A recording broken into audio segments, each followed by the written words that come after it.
Exchange Place Podcast, y'all. Hey, y'all. What's up? I got a special dope guest in the building. Yeah. Listen, this season has been the Evolve season, and I've been blessed enough to have some amazing people, and especially amazing men on the show. So I need y'all to welcome Ambition the Poet to the show. Yes. Thank you. I hear the applause. I hear the clapping in the background. The crowd going crazy. Please calm down. Yeah. Everything is good. Security is tight up here, so. Yeah, ain't gonna be no slacking or no jumping up on the stage. No, we ain't doing that. We ain't doing none of that. Jers. But I'm so happy to have you. I know you traveled a very long way. Yes, it was a little hike up the pike, but it's all good. You was trying to get me with the remote thing. I said, nope. It got to be in person. I love the way the setup is. Oh, and I love for you to even travel as far. Thank you. I actually got exposed to you through one of my hiking friends and one of my loves, Brenda. Y'all know Brenda. Shout out to Brenda. Miss We Care. That's everybody know by. Miss We Care, yes. That is my heart, and I was privileged enough to attend a play you had last year. Was it? It was last year. Yeah. In the middle of the pandemic. Yep. Yeah, but it was an amazing play. It blessed my spirit, and I was like, I didn't know you came all the way down from where you at. So exchange. Now, exactly. You see what I mean? So grateful for you being there. Yeah, because I know how you felt coming up here because I was driving out here like. Yeah, you came all the way to Williamstown just to see me, so I appreciate that. But it was so dope. I love what you're doing in the poetry space. But I love your story. Thank you. And I wanted to bring you on because I really wanted to share your journey, and I wanted to learn more about it from the perspective of the Exchange Place. Right. Now that's the transparent place, so we kind of talk about a little bit of everything. We kind of uncover everything. But I know that you are a foster child. Correct. And I wanted to talk about that and kind of your journey through that and what that looked like for you. So. Go ahead, shoot the first question. Let me break it down. So, no, how long were you always in foster care? Yeah, so back and forth. Okay. So because my mother was on drugs at the time, there's a lot of back and forth when you're in the system, and if you already have cases opened on you for your previous kids, sometimes your born kid gets automatically into the system as well. Wow. So there's a lot of complications as far as when I was in the system, but I definitely know I was in the system around too. There was some back and forth with my biological family, but that didn't last long, and then I was into multiple group homes, foster homes, and then ended up being adopted. Wow. But I would basically say be early childhood, like as soon as out the womb, the system already started intervening into my mother's life because of her drug issues. So, So what did that look like as I'm sure, I don't know how far you remember back, but like I could definitely take me back to your childhood. Like what does that look like? I always tell people and some clients to talk from perspective of sitting in my chair. So imagine someone telling you right now to go into a stranger's house and spend the night. Yeah. All right? Like randomly. And this is a good neighborhood. So imagine if it's a neighborhood in North Philly and someone's telling you that you are now about to spend the night into a random stranger's house. Yeah. You have no idea where you are because your location understanding is confused because you're still a kid. Yeah. I remember going into a house and it's dark. I remember going into it's time to go to bed, but it's really dark in the hallway, but it's your first night and you don't understand why you're there and you definitely not going to sleep. I could walk you through the freedom of being able to go into the refrigerator. You can't do that in foster care, right? Like you literally cannot just go to the refrigerator as a kid and just open up because that's a stranger's house. Yeah. And you're not acclimated with them. So access to food is interesting because you just can't go there. And some foster kids will tell you that there is locks on refrigerators in some houses. Absolutely. Get out of here. What else? Middle of the night, you may just be told it's time to go. right? Because at that time in foster care, depending on the situation, it's temporary. Yeah. So imagine going to someone's house 2 weeks, it's time to go to another house. Dang. A month, it's time to go to someone else's house. Because some people are keeping you temporary and some people keep you long term. Longer. So it can be just a mix of staying time, and all of that's happening to you while you're still trying to find your identity as a kid. I was about to say, like, Mixed together. as a child, because you mentioned something that I was thinking, like, I know I wouldn't sleep. I don't sleep. Even if you go to, and I don't know if this is everybody for the audiences that that are listening, but like, even going to like a hotel or like sleeping somewhere different, right? For me, that's kind of hard. The first night, I don't sleep well. Right. So I'm thinking of that, A, as a child, number one. And B, like, what's emotionally happening to you at that place of kind of being bounced around and probably not even knowing how to articulate what you feel. Right. At the time, you can't. Yeah.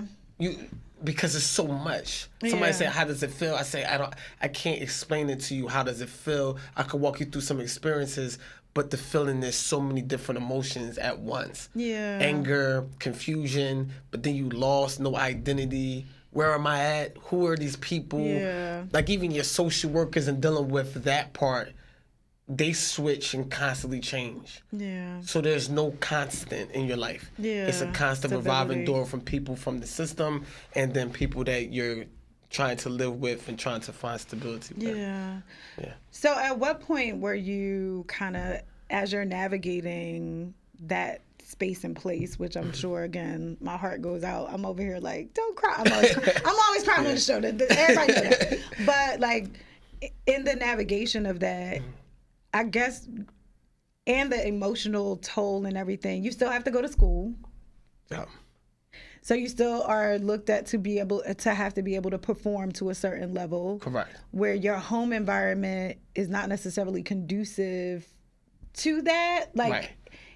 You know what I mean? So now it's like, I gotta go to school, but like you're going to school from a house that you don't feel comfortable with, and now the school has changed. Yeah. So now you got that, when you was in school and that kid walk in and they got that look like either number one, they're definitely poor and they not sure of themselves. So now the bullying comes in because it's like you don't, like you go to school, but you don't feel happy about yourself or your situation. Yeah. And you know the clothes you have on, like they hand-me-downs. Yeah. They ain't fresh. And so now you have to try to keep yourself together, but you know your presentation is not well, and you know you're going through a lot, and as a child, you wear it. Yeah. So people can see like you're going through a storm. Wow. Yeah. So do you feel like you were targeted at those places and all different schools? Because I know, first of all, so my youngest son is 15, and we've been talking about relocation. Okay. And of course, one of the harder things for me is like he's in high school, so he's grown up there. So I'm always thinking about that in the back of my head. But now, listening to you, I'm thinking. You said, again, those places could be temporary. So if I'm there 2 weeks, am I in one school? And then am I in a different school? It's hard. And I would think, I tell, even as parents, as y'all grow up, be careful. If whatever the school, that school age or block, so high school 9 to 12, keep it constant as much as you can. Yeah. Because like you said, now they got to go to a new school, but imagine being a foster child on top of that. On top of that. That's what I mean. So I'm still black. I still have the regular black struggles, but I always tell people like foster care adds that extra layer. Yeah. So not only I'm poor, we all from the hood, most of us are first generation hood people anyway. So we in power, right? We're in power for the most part. We from the hood. Yeah. So now imagine you being from the hood, but we're the second tier under that. So basically, we're the tier before homelessness and then poverty, but we're in extreme poverty because we are considered what I would always say the thrown away kids. So our parents are doing drugs and involved in the system, but it's worse because our parents are so bad or so worse off they can't take care of us. Yeah. And now, like you said, you got to go to school, and it's not going well. They can look at you and be like, nah. And then they look at your mom, and now they know that's not his mom. Because my mom looks Indian. I love my mom, but she looks Indian when she is. Gotcha. And she's older. My mom is 72. So imagine back then, my mom ain't looking like the young spunky moms. Yeah, you know, gotcha. No disrespect to my mom out there. But she looking fresh. Mom looking good. But they could tell her she don't look like them. They know your brothers don't look like you. They know that your clothes is not fresh. They know you're going through a storm. And now the questions are arising because they know, like, is that your real mom? And now I'm having to, like, lie. Oh, yeah, yes. That's not. But they're like, she don't look like you, though. Imagine answering that at 10. At 10. Ugh. So those things. Yeah. Like, are you from here? Well, no, yes. But I'm really not from Jersey. Yeah. I'm from Philly. Okay. But how do I explain, I always saying this, the one poem, Be Yourself, before I get started, the poem I always tell people that the intro is like, how do I tell people from Philly? I'm from Philly, but then Jersey people think I'm not from there, but I'm from Philly, but I can't explain it because at 10, how you gonna walk through somebody what adoption and foster care is like? Yeah. At that time, you're talking about mid-90s, most people they don't even know what foster care. They don't even know that complication. If you don't know what that is and it hasn't touched your life, trying to explain it at 10 is crazy. It's crazy. So it was like I was constantly stuck trying to explain my existence. Yeah, and who you are. Who I am. Yeah. Mm-hmm. So from 2, you said about till... So from 2 to about 8. Okay. Okay. Still, I'm in the foster home. Last foster home I remember is in something called Nicetown, Philadelphia. It's a portion of North Philly. Mm-hmm. And then, to me, it felt like overnight I went from extreme poverty to the suburbs of New Jersey. Something called Sicklerville, New Jersey, southern New Jersey. Yeah. So that's 2 hours away from where we are. Y'all, just so y'all know. Just so you know. So, and then just trying to figure out. Now I'm in Jersey, but it's middle class, but I still got the poverty look. Yeah. I still look like I'm fresh out the inner city, and so now I got to adjust again. But I'm happy now because the living conditions is better. Okay. Everything is better. Everything, like I said, as a kid, you just, at that time, I'm thinking I'm rich. Like, how did I even get here? Like, Yeah. But, what did that adjustment look like, though? From poverty to that middle class, in such a short period of time, like what did that do to you as a kid? Like, are you shocked? You said you thought you was used rich. to grass. Oh yeah. Like. So we didn't have grass where I grew up. Facts. Either. So when you get older, grass. yeah, you like grass. You like, even if you're used to the city and you kind of go somewhere and you like damn, there's a lot of trees and grass. Yeah. It's just different. So imagine as a kid, like trying to get used to that. Yeah. And there's white people. Yeah. Like where I'm from, there wasn't no white people like that. So now the neighbor is literally white. So that was a adjustment. Understanding that there's like nobody outside.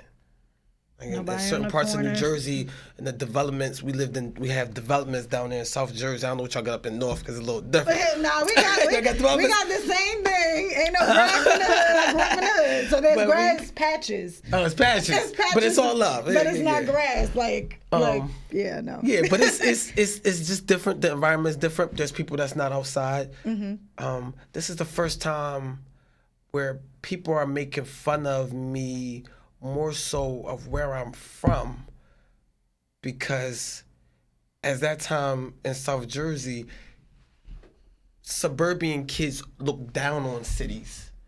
Okay. They don't, like, when you're in a city, depending on what section you're from and how poor and how rough it is, that gives you, like... It gives you clout. Yeah, like you know what section I'm from, let's not do that. I was about to say, we throw hands there. Yeah, we throw hands there. Yeah. Because people barely make it out of there, so... Being from there, you know what type of cloth I'm made from. Yeah. But when you move to the suburbs, and now you're like, I'm from Philly. Oh, really? Like, are you okay? Kinda. Yeah. Judgment is rough. Yeah. And that was weird. I'm like, what's wrong with being from Philly? Yeah. Oh, no, nothing. And I'm telling my mom, like, is something wrong with me for Philly? Oh, don't worry about that. These kids they're spoiled or they're entitled. They don't really know. They don't know anything else. Coming from an inner city, and then my clothes is not up to par, and my, nice sneakers, nice everything. Everything was more about the materialism, but from, we know you don't have it. So they was taking on, the personalities of their parents. Mm-hmm. And I had to deal with that. And I didn't have a personality because, you say, I'm just fresh out of foster care. Yeah. And my mom is a very humble lady. So it was just adjusting to the kids in the neighborhood, and dealing with the bullying as it relates to the way I looked and the way I carried myself and where I was from. So, yeah. Can we talk about your parents? Absolutely. Who adopted you? What did that look like? I mean, I They was love them amazing. already. Yeah, First yeah, of you're all, gonna love them in the story. I was about to say, I love them in the story, and I love that they, even had room not only in their home but in their hearts for you, right? But like, what did that look like? And did it take you a long time to kind of get comfortable with them because when you you're have from, bounced I around? think a lot of us from the inner city, depending on how we came up, that the word love, we don't really get it, especially when you're young and you understand when your parents is not the most loving people and your family is going through storms and it's been destroyed for the most part. So when I got to meet this lady, she's like, I love you and all of this. And I'm like, oh, like, first of all, Philly, you tell me you love me, you don't even know me. The concept of loving somebody without knowing them was out of my mind. Like, no, that's not possible because, and I will always say, how can you love me when my mom don't, when my own family don't? And where I come from, we not just saying I love you. That's not happening in Philly. Still right now, we're not going around. Hey, guy on the corner, born in Lehigh, I love you. That's not how it works. Yeah. So when she was trying to explain to me what love was, it was an adjustment of my entire mental. My whole mental was changed, and then she was just telling me the first time I understood the concept of you could do something for someone without wanting anything back. And I was just like, but why are you loving? Why are you helping me? What do you want? Yeah, what Yeah, do like you want I from me? can't give type you thing. anything. Like even as a kid, I was kind of like confused on that. So that was a real big thing I would say to you about adjusting to someone saying they love you when you like, I don't know about that. I think, and I love that you touched on this because I think, and I know I grew up, and not because I was in foster care, but I think in the hood we have more of a transactional love in the sense of like you said, like, what am I giving you that you want to, or what's the exchange of that? But it's more transactional when love doesn't look like that. You know what I mean? It's really not. It's really not. But the way we use it is like, all right, you give me something, I give you. I give you something back. You say you love me. I'm guessing you want me to say I love you back. Or do you want, what do you want from me in return from that, and not just the act of love? And love is an action word. Right. Yeah. So it's and like she's like, no, because Christianity is like, she was teaching me that too. Like, no, we love with nothing, with no intention. Yeah. It's just given, and that's where, because she was like, one day you're gonna have to explain it and also have to give that. So be helpful to people where you're not expecting nothing back. Yeah. And more like you say, when we go through the world, we just believe love and doing things for people is transactional when it's really not. It's not. So as you're going through the journey, which I'm like, my mouth is open, even though it's not open, y'all, but it is, because I'm trying to absorb and process this in the moment, of course. But as you're walking through this, or even now, like, what do you think that has birthed in the man that you are, besides your amazing poetry and all of that? But like, do you think you've had any areas that still show up or has shown up throughout life? And like, so I'm coming out with that segue into what I'm coming out with. Okay. So I'm coming out with a book called Dating with Foster Care in My Bags. Okay. So the first 4 books were like me just spilling out, I'm from foster care, and this is what happened, childhood. It was a lot going on, trauma. These are my thoughts. So now I'm taking y'all back to the beginning of what it was like to try to date with that foster care heavy in the bags, okay? Yeah, let's talk about that. So when you ask me, does it still show up? Absolutely. In relationships. Yeah. What does it look like? Oh, it's bad. I'm not gonna hold you. All right. No, we gonna talk. Not gonna hold you. We being transparent. We being transparent. That's what we do here. Our marriage rates, our divorce rates, our relation. I wish somebody would. I'm sure there's a study on our relationship success rates as foster kids. I know it's the failure rate is above 50%. Yeah, do you think so? Because there's abandonment that still haunts you. I have to consistently, I talked about this in the one interview where we talk about something called mental scarring. I'm not fresh like, oh, if we talking, I'm like, oh, you're gonna leave me. It ain't like weird like that. But it's like, I know you went on a date with her, but how we know she ain't gonna leave? Do we really need to love one her like this? Let's just make sure we have an exit plan. Because not only did your family leave you, let's keep it a buck. I mean, we haven't had that much success with women all the way back to your mother. So I have to consistently fight that.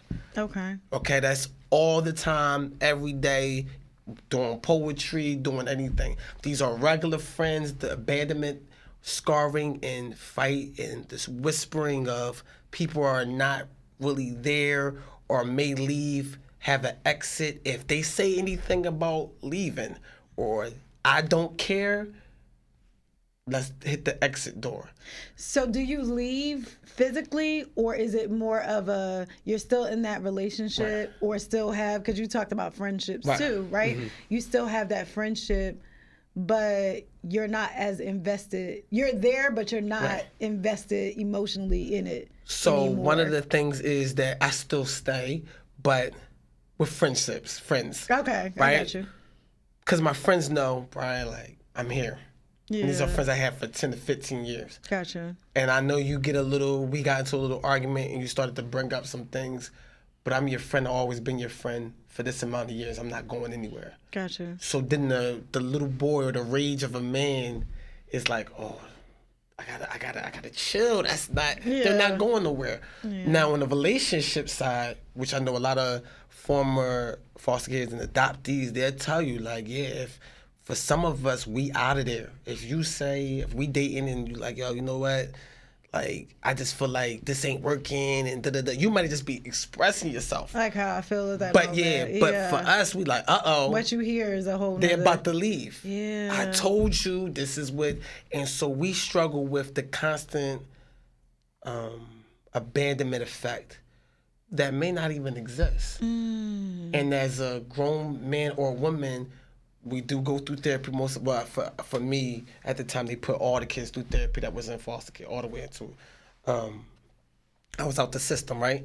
And you have to constantly fight that and deal with that.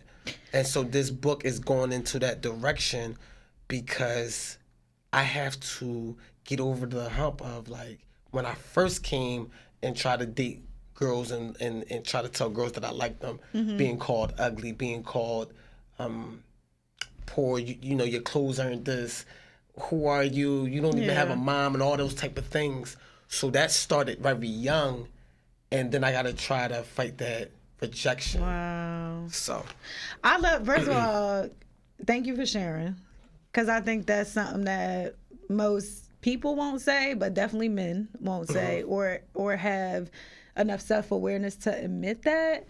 So I love that you're doing this book, first of all. I want to touch on the abandonment part, and even when you said like you're leaving, do you announce your departure when you leave? I'm just asking. Well, I'm talking to a girl and I said,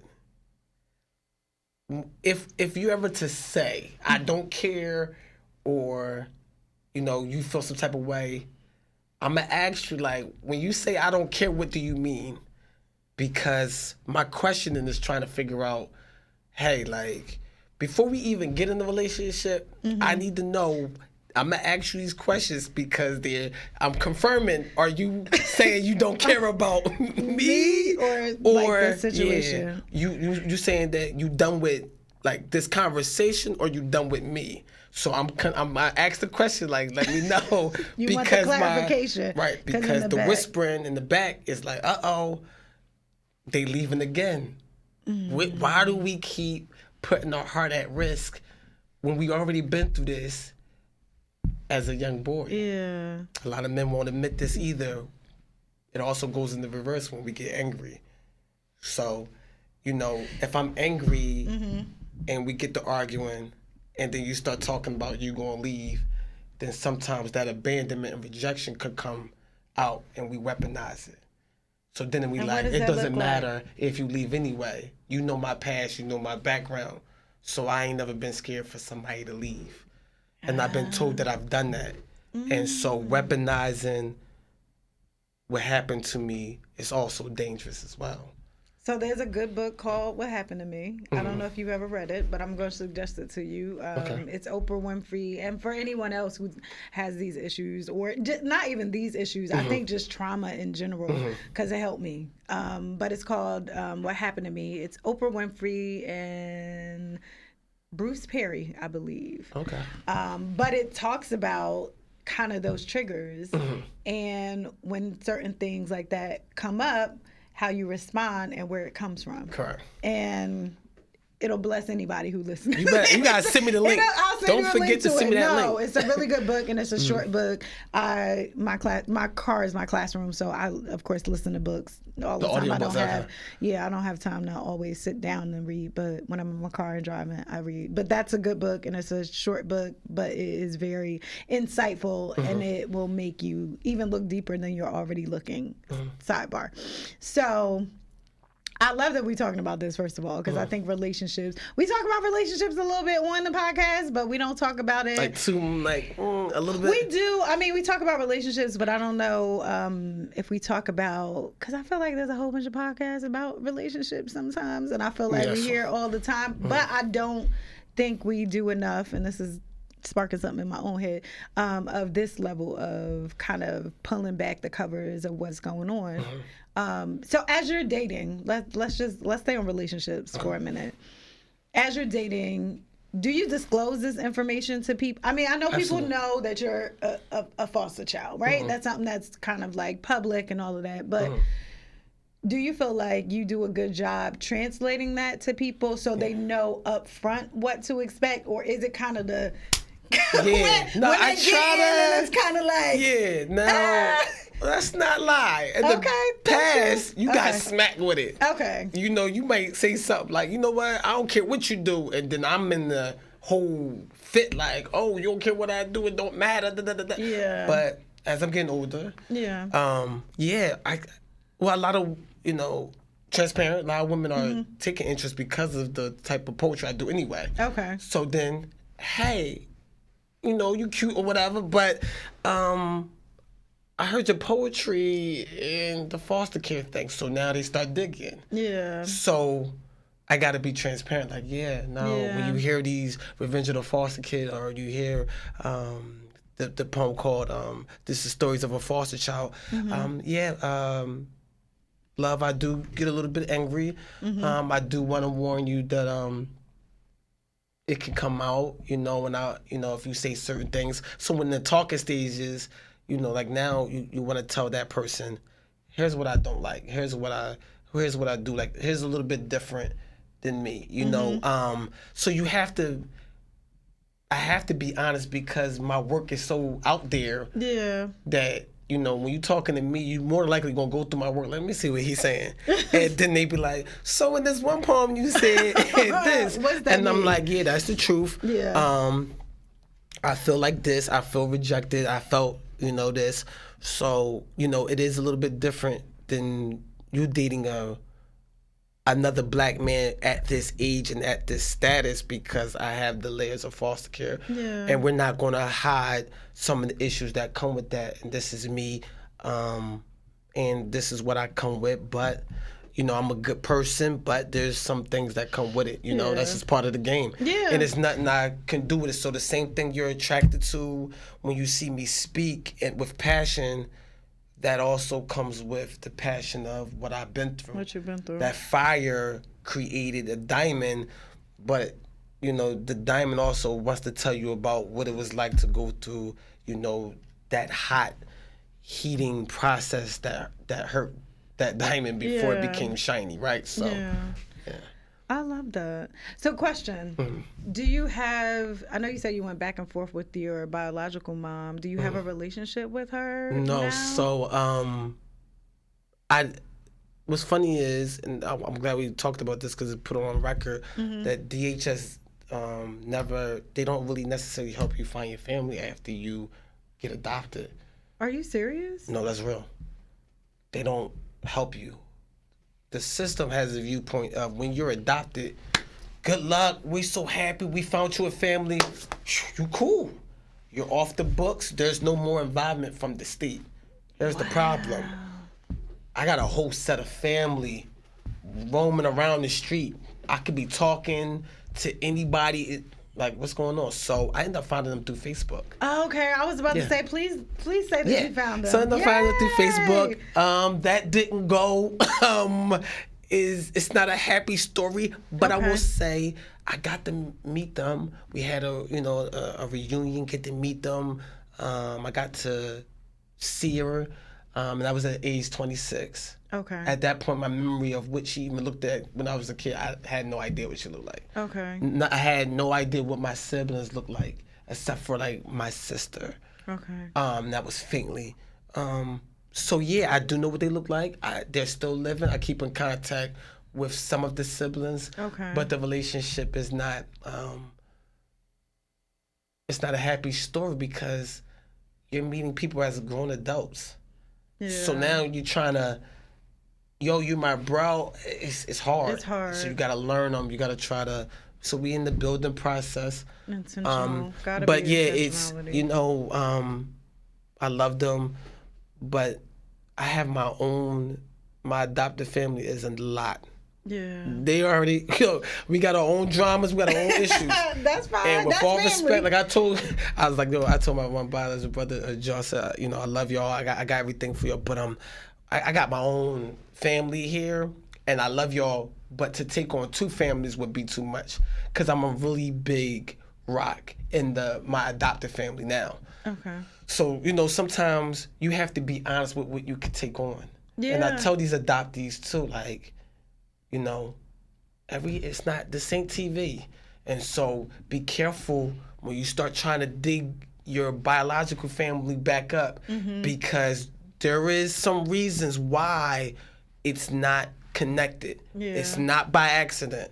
And so what ends up happening is that they go back and try to dig it up, and then they get let down. Yeah. But now they're adults, and then they did all of that healing just for it to be destroyed because they try to reunite and try to get it back, and it's not that way. I love that you said capacity. I want the guests to tap into that of like, and whatever your situation is, like knowing your own capacity and knowing that, though I know you have love for your family or your biological family because they're biologically family, that you have already family that you've been loved by, taught by, groomed by, reared by, and people don't always necessarily understand that. Like, there is a limit. There's a limit. People don't think that. Listen. I could be family with. Listen, really? Not even just family or friends. I had mm-hmm. a friend, and I'll just share this briefly. I had a friend who I've known my whole entire life, and I love the relationship that we have. We kind of, holidays and that kind of stuff, we link up. And I remember us having a conversation like, oh, they wanted to be closer to me. And I was like, I don't have the space for that. Mm-hmm. And another friend of mine was like, did I think that was too raw? I said, I don't, because I didn't want somebody whom I do love, right? To feel kind of, I don't want to say left out, but feel that I wasn't giving what I didn't have the capacity to give in that moment. Like, there's only, you know how people be like, your circle's small. I 100% understand that. And sometimes it's not because you don't want to be friends with others, but it takes a lot of work. Basically have a relationship with anybody, whether it's friendships, whether it is intimate relationships, business-ships, and all of that. And you really have to be honest with yourself and be able to be like, I don't have the I can't see that right now. We could do the Mondays and Tuesdays. Yeah. But if you're trying to extend this to the other 5 days, we can't. No. Yeah. And like being honest is the best way. And if it's all you can take. Because if not, then you're hurting yourself. Hurting yourself and also disappointing somebody else. Right. Like, I think for me in that area of capacity, there's always a space of like kind of, I've always overextended. Okay. And I love hard, right? I love people hard. I love relationships hard. And I'm often always reevaluating what relationships, I won't say who, but what relationships I have, because I want to show up 100% in those relationships and not let people who want to be closer to me at a certain space only give them 50% or 20%. You know what I'm saying? It's like, we're cool, but stay over there. Yeah. So I love the wisdom in that of saying, to your family, who's biologically your family, like, I don't have the space and place or capacity for you right now. And because I'm a serious, like, anybody get to know me, you can ask Brenda. I'll call Brenda. Matter of fact, I'll probably call her after I leave here. Yo, we ain't talk X amount of time. And she'd be like, yeah, but I'm just making sure I do my job. Yeah. Like, I take my friendships and family ship business serious. But like, I don't. You can ask my mom. I call her every day, 8 o'clock. I call my brother. I try to once a week. Like, I'm serious. So, because like you said, I put a lot into my relationships that also has to deal with what I've been through and understanding that, like you said, capacity and availability and relationship, whether it's business, intimate, it's commitment. Yeah, it is. Of energy. And 100%. If you don't have it, don't even play with it. Don't even play with it. I don't want to even tell y'all I'm about to be this amazing brother. No, I'm not. Because this energy is committed to these other brothers, and I don't want to shortchange what I kind of already got because of that. Yeah. And I don't want, like you said, I thought that was good too. I don't want to shortchange somebody or lie to them about the commitment I can make to them. Yeah. I love that. Yeah. I do. So I know you're an advocate for the foster children. Are you also helping people navigate what you've already navigated? I know you talked about your book, and we want to, when the book coming out, so I could. Or are you still working on it? Still working on it. Okay, but I'm gonna say this before. It cannot be no later than August. Okay. We're not going to rush it. We're not going to rush it. We're going to let God take his time. Because it's a lot of stuff that I still have to write and some things that's been happening. I'm like, I got to put that in there. Yeah. But it's close to being completed because the women have been asking for this type of book for 3 years. Yeah. Because they was like, we love the foster, but we want something for us and what can help us. And I was like, all right, I'm going to give y'all this dating book. But you gotta read it and understand from men with trauma is really the angle from that. But so you was asking me helping others. Okay. Now I know do workshops. Okay. I do foster care workshops. I partner with some amazing people, especially Turning Points. A couple politicians. A few nonprofits. Okay. So. A lot of people, adults. Say what you want to say. I feel like you wanted to say something. Yeah, being transparent. Go ahead. A lot of people in the system, top to bottom, have no idea of what's going on with the foster children. They're trying to do surface. Okay. Surface services. So I meet you, right? The first thing I say is, you know what? I think that you need a man like this. You know what? You need a man that's gonna do this, this, this, and this. And guess what? I ain't even ask you what you even like. Yeah. So I was talking to this group of social workers and advocates. I'm like, a lot of y'all talking to kids. Y'all not understanding them. What do I mean by that? You are talking like you're the master, and I always love this little karate reference, but technically you're the student. You're talking to kids about what you can, the services, this. They want somebody, number one, to understand who they are. I was telling them, when I date a woman, I'm listening first. I'm not going to just tell her what I can offer. I need to listen first and then say, I see you had issues here. This is what I could do for you. Yeah. Not me overly jumping the gun. And that's what happens. And that's why a lot of foster children are the way they are as it relates to the system, because they're not coming from a student standpoint. Yeah. What can I learn about you and how can I help? Yeah. But how I can need I to let serve you, let me hear what you say first. Then we can talk. And so I teach through workshops like that. I also teach workshops through the experience like I gave you. Okay. Because a lot of them, they don't know what it's like. So they are helping foster children, but they don't know what it's like to be in the foster child seat. Yeah. So then I also do the workshop where this is what it feels like.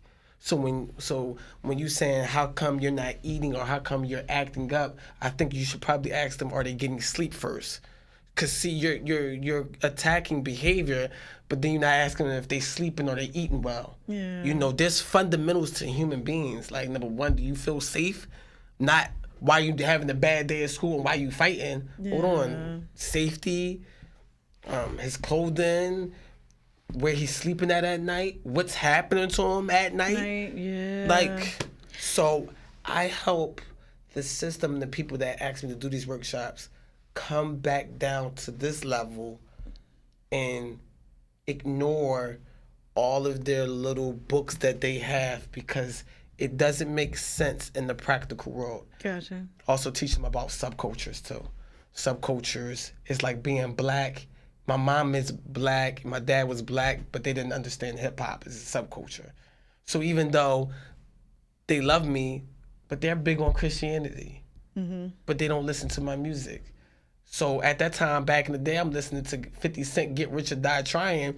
As a foster parent, you should not be letting your kid listen to that type of album. Yeah. But because foster parents in the system don't care about your subculture, they're losing generation of kids by not understanding what drill hip hop is, what Fortnite is, Call of Duty, where you can message and you can talk to kids and you can be talking to a grown man and you 15 and you shouldn't be. Wow. But since your parent and the system doesn't care anything about the gaming world, they're losing a generation of kids through games, and they don't know why little Jimmy is acting crazy or who he's talking to at midnight, because he could talk through the gaming system, and you think they can only talk to people through the computer and their cell phone. That's old. Yeah. And so I'm just keep informing and educating them on the new techniques and the new things that are happening out there. I love it. Yeah. I love it. Like, I really do. I love it. I want to go back to something that you said, and I want to point this out. I don't know if everybody else heard this or caught this, but you talked about not only communication, because we talk about that. People be like, what makes relationships as a whole work, right? Communication. But there's also comprehension. And that's all that I just heard you say is like comprehension of what somebody said, or comprehension and being able to have the eye to look at the root cause. Right. And not just the fruit that you're seeing, Correct. right? So the fruit of a child in school acting out and not having the ability or taking the time to be like, hey, this is what you're communicating, you're angry. But the comprehension is the why behind that. Correct. Of like, why are you angry? So I love that you're doing that. A student approach more so. Yeah. And we have to studying. remain a student. Like, I'm going to remain a student until I leave here. I always say that. Like, I want to learn until I go, literally. And I love that in that space because I mean the space that works amazing in any space, but I think it works particularly in that space of the why behind why you're acting out. Are you not eating? Are you not feeling safe? Are you in a space and place that you probably don't even know how to say, oh, somebody is doing something to me, Right. or somebody is, you mentioned earlier, a lock on the fridge, which I can't imagine, though I'm going to yell at my kids when they was younger. If you go in that refrigerator one more time. Right. But to have a physical lock on the refrigerator is something like you see on TV. You know what I'm saying? That you don't really know People exists. don't think it exists, right? Yeah, and it does.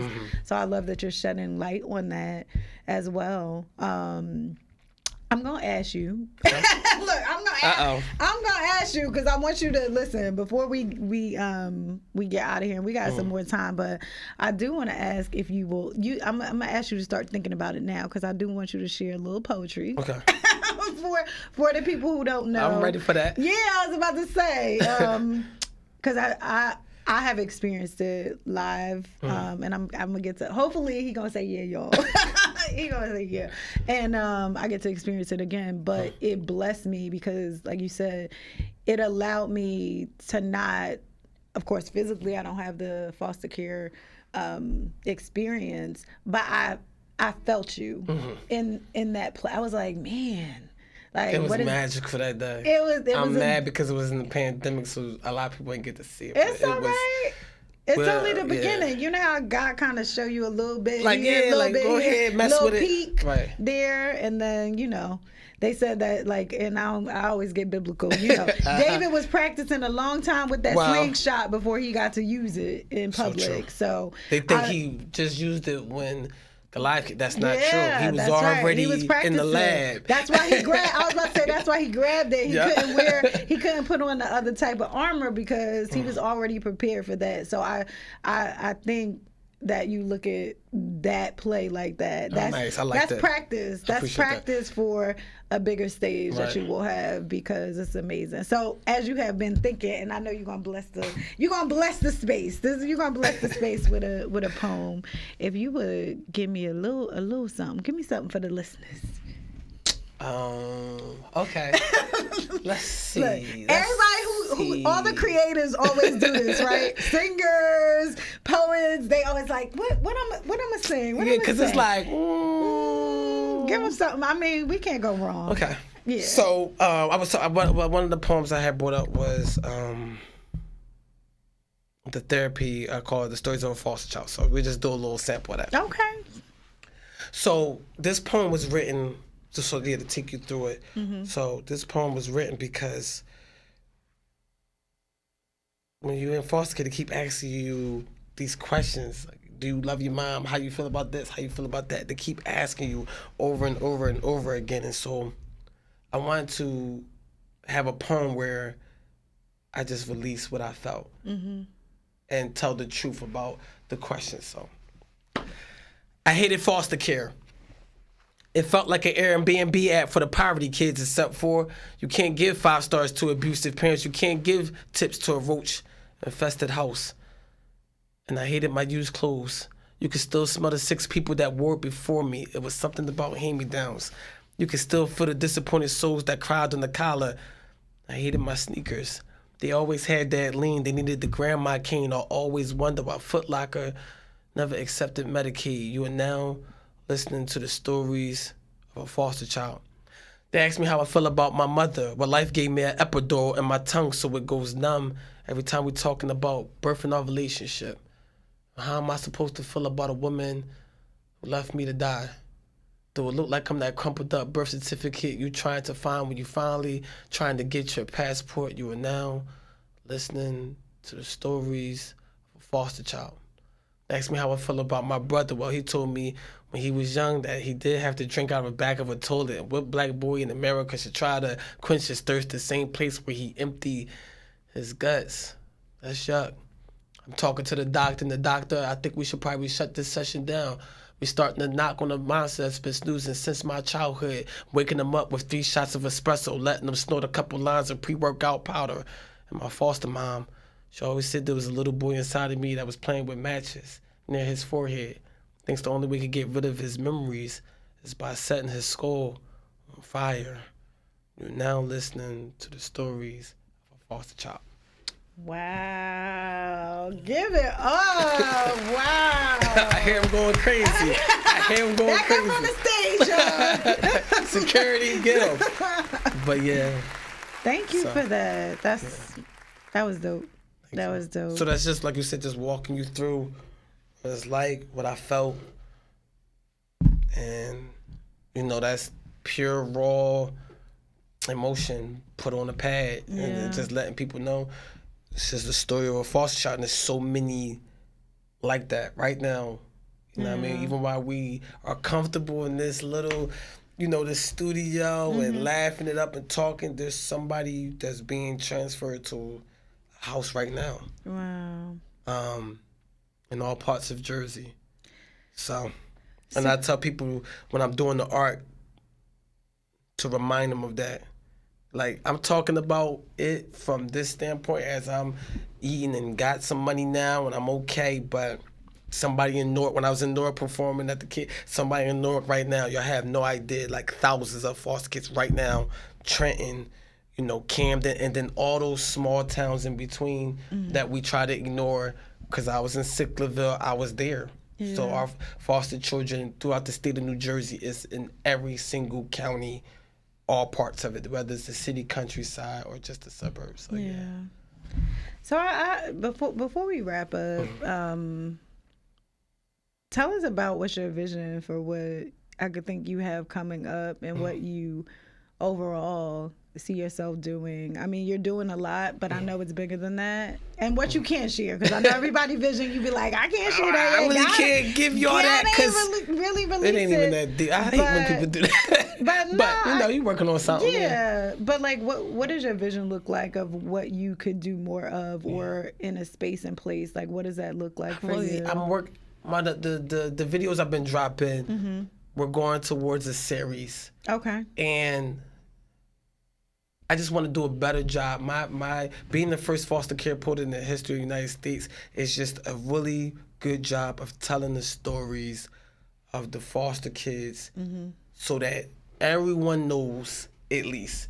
And me doing a good job with that from all these different perspectives and being okay with that. Okay. So, right now it's through the poetry. Hopefully we're working on a short film. Will, it's a lot of money involved in that. Yes. But I don't want to do it like y'all seen a lot of foster care movies. A lot of people will tell you about, but they're not poetry anchored. Okay. So I want to really express that and articulate that in a better form. Okay. Do more plays, because you brought it up, and another lady brought it up. Like, she was like, "I remember you." I'm like, "How you remember?" She was like, "Yo, I was at your play.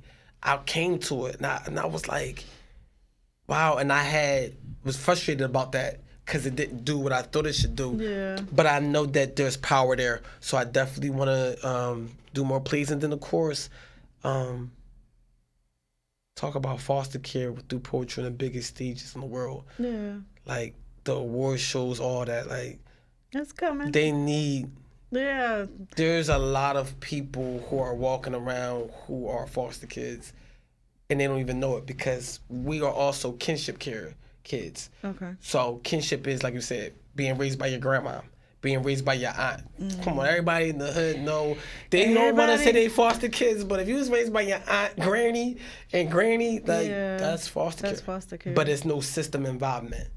So, so there's a lot of explanation. The same traumas in certain areas. Wow. Yeah, so on a big grand scale thing, just be more fly, more, have more fun.